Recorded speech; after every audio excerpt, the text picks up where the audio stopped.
This is part two of a video I started probably about 10 days ago, 2 weeks ago, about ACIM and politics, ACIM and Trumpism, and the discussion was about, does evil exist?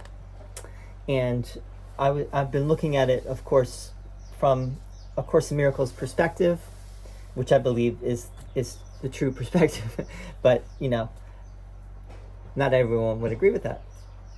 But when I did that video, I brought in this little story about Einstein when he was a young kid in school, probably in college. This is not a true story. This is a made-up story. But that, Einstein was telling the professor, listen, cold does not exist, dark does not exist, evil does not exist. These are all words that we use to talk about the absence of heat, the absence of light, the absence of goodness. And so evil, according to this story, according to this perspective, does not really exist. So that's the basic answer that I'm giving to this question. Does evil exist? No, it does not exist. On the other hand, what can we say though? And I've been thinking about what to say in the second half of this video. I don't know if anyone really cares or if anyone's watching, but it's going out to the universe, right? We're just singing this to the universe. If someone wants to listen, great.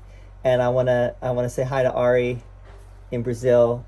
Thank you so much, brother, for tuning into these videos. As I've been saying, these videos are for you, if not many other people.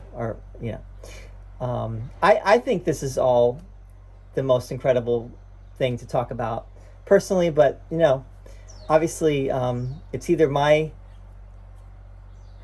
presentation is not the best, or maybe my equipment is not the best. I'm not getting too many views on these videos. That's okay. But anyway, I'm doing them for myself and for a few out there who might find them valuable. I wanted to bring in a biblical verse, which I think is an important one. And this is where we have the saying in English, can a leopard change his spots? And it actually comes from the Bible. It comes from Jeremiah. It comes from Jeremiah chapter 13, verse 23. And the verse runs like this. Can an Ethiopian change his skin, or a leopard its spots? Neither can you do good who are accustomed to doing evil. And apparently there's also a Greek proverb from ancient proverb that's similar. I have to find that proverb. But it's basically this idea, can a leopard change his spots? And it's kind of a rhetorical question, because the answer is no. A leopard finds it very hard to change his spots. Now, the leopard could change his spots. What is it really saying? It's saying, can someone who has been acting a certain way for most of their life change course?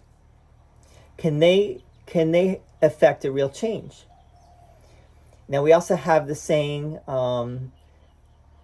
you can't teach an old dog new tricks, right? Can someone be transformed from maybe, let's say, acting in a criminal, or you might even say a demonic way, or a quote unquote evil way, or let's say demonic too, because I wouldn't call anyone a demon. I wouldn't call anyone evil. But they could act that way. They could look that way. Can they change? That's the question. Is it possible for a person like that to change? And if we want to bring this to contemporary politics, is it possible for Donald Trump, to change his lying and cheating ways and criminal ways? And I know some out there might feel that's harsh and not fair to him, but I think he's got a record. He's got a long history. And I think it would be unwise and not accurate to not say it like it is with him, in regard to him. And so, I think what it comes down to is, the second term as president is turning out to be not any better than the first, and maybe much worse than the first. And I think that question applies. Is it possible for Donald Trump to change his spots? And I think the answer seems to be no, only because he's so used to doing things the way he's been doing them. He lies as a matter of course, as a matter of habit. And you also, again, you might think I'm being unfair when I say this, and maybe I don't have all the facts, but I think if you really look at what he says as opposed to what he does, and what other things, there's a lot of lying, right? There's a lot of deception. He's deceiving himself. He may not even know that he's lying sometimes, right? He may be deceiving himself that he's being deceptive. Because this all goes very deep, and we'd really have to look in much more depth than I'm able to do right now. But I think what I'm trying to get at here is, it's very difficult when you have gotten into certain patterns to break those patterns. And it may look on the surface, from the outside perspective, it may look like this is evil, this is like sinister, this is evil, and it just may be that this person made bad choices. They chose ego. They chose to go after power and wealth and whatever it may be, and not go into the spiritual direction. And they got very much off course, and it's hard for them to get back. Even though they might want to, but then you could say, well, if they really wanted to, then they would. This is all very difficult. And then you could ask, well, how did they get off course to begin with? What caused them to make those choices to begin with? What caused Donald Trump, for example, to go the way that he did and become the person that he has become? And, I think with Donald Trump, if you don't, there's kind of a, like if you watch Fox News, for example, and you watch Donald Trump, and you don't have any pushback against anything that Fox News is telling you or that Donald Trump is saying, you may believe it, right? Because when Donald Trump speaks, he's generally, he does come across as not generally too horrible, and he comes off as like he knows what he's saying, and he believes what he's saying, and he's not so clearly lying. So you might not know unless you actually look into things, and that's something that most people do not do. So I, bottom line, if you don't want to keep watching this video, bottom line here is, I would say the evil does not really exist. Anyone can change at any time, and everyone will change eventually. This is really what the course is getting to, I think. But the course is not contingent on anything outside of yourself changing. What it's really getting at is you forgiving, right? You finding your true self. And that means that you let go of judgment, and that includes judgment of Donald Trump. So when I'm saying this, I'm not judging Donald Trump. I'm really just talking about his actions. He could also change at any moment, at any time. He could change. He could undergo a sea change. He could undergo a transformation. He could, come to Jesus, or whatever you want to call it, right? Is it likely in this lifetime?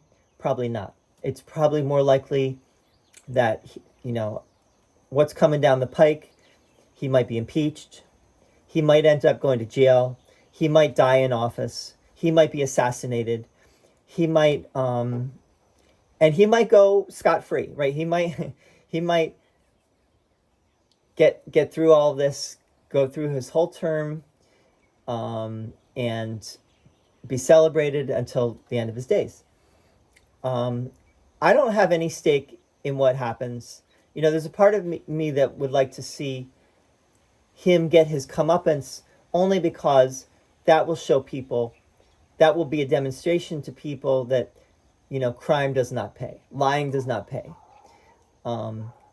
We don't want to have a society where we try to emulate someone like Donald Trump, who is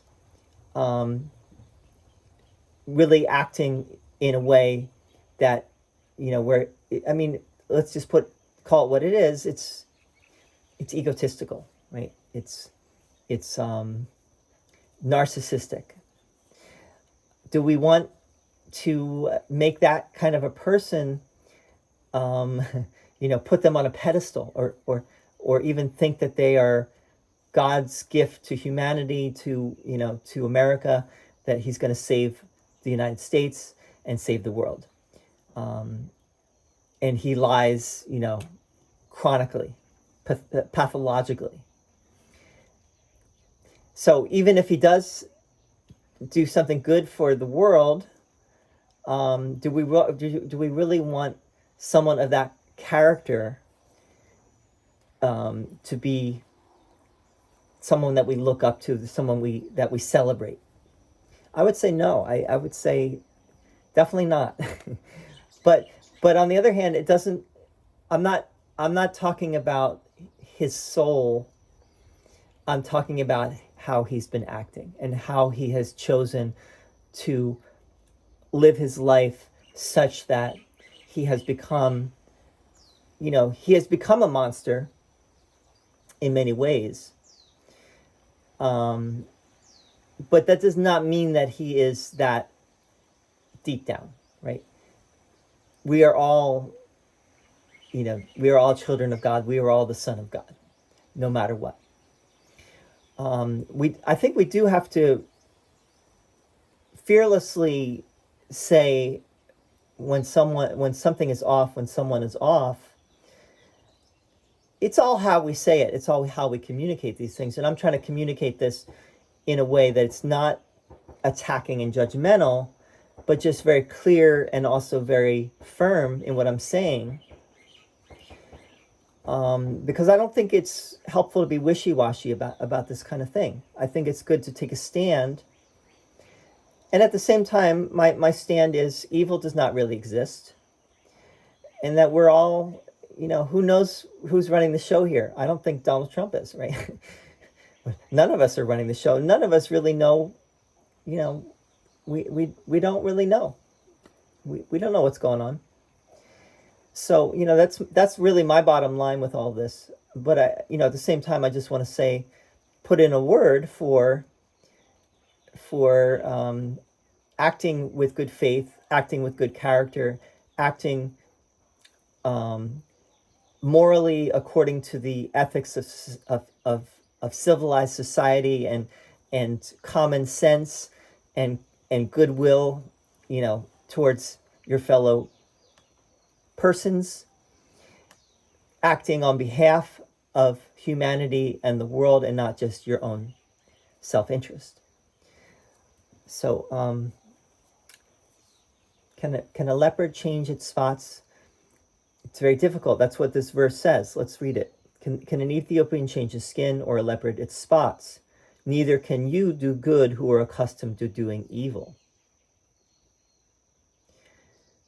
It's hard, right? It's very hard. This is not saying it's impossible. I don't think this is saying it's impossible. It's just saying it's very difficult. It's very difficult. You've become accustomed to doing bad things, things that are selfish, that are self-interested. It's very hard to move away from that once you've gotten into those patterns. And once those patterns have become deeply ingrained. That's really all I have to say here. I don't have much else to say. Oh, okay. I've been talking about the big lie. And I thought about a good way to put this. So the Course itself, as I've been saying, what is Jesus doing throughout the Course? He's lying, actually. He's lying, but in order to be helpful, right? He's saying, there are places in the Course where Jesus says God is not a person, God does not have a body, God is really love in the abstract. People cannot understand the abstract. That's why it's helpful to talk about God as if God is a person, as if God has a body. And sometimes Jesus says, well, God weeps, God feels sad, God is incomplete without his son, without his son's happiness. Jesus says these things, and these are not true in the ultimate sense, but they might be helpful to us because we can understand those things, and it makes sense to us. And it's not always helpful to tell someone the naked truth, right? Most people cannot handle the naked truth. Jesus could just say, listen, this world does not exist. Get over it. The relationship's over. Like, if you're in a relationship with someone, what if your partner wanted to break up with you and just said, that's it, I'm done. And they just leave, and that's it, right? And they never talk to you ever again. That's hard. That's harsh. That's cruel. And that may be the truth, right, of the matter, right? That may be the truth of the matter, but it's much more helpful and not hurtful to break it slowly, break it gently, right? That's why we have that phrase in English: break it to me gently.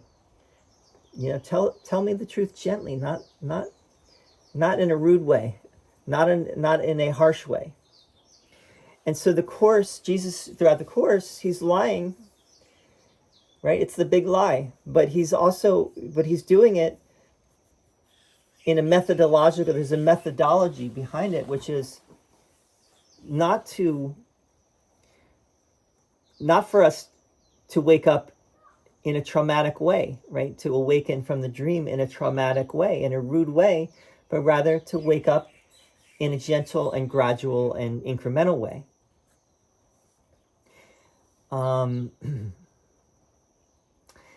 Another thought I had about this was, I've been thinking about this song, and you could pick any number of songs, but this is one of the greatest songs of all time, one of the most covered songs.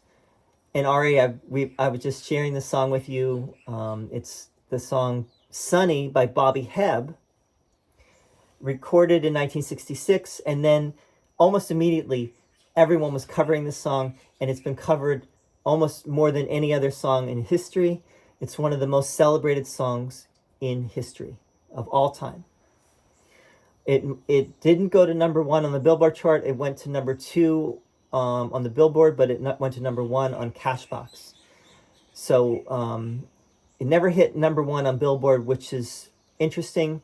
And then that year, 1966, Bobby Hebb toured with the Beatles on their last tour, which is very interesting. And I'm going to write about that. Haven't gotten there yet.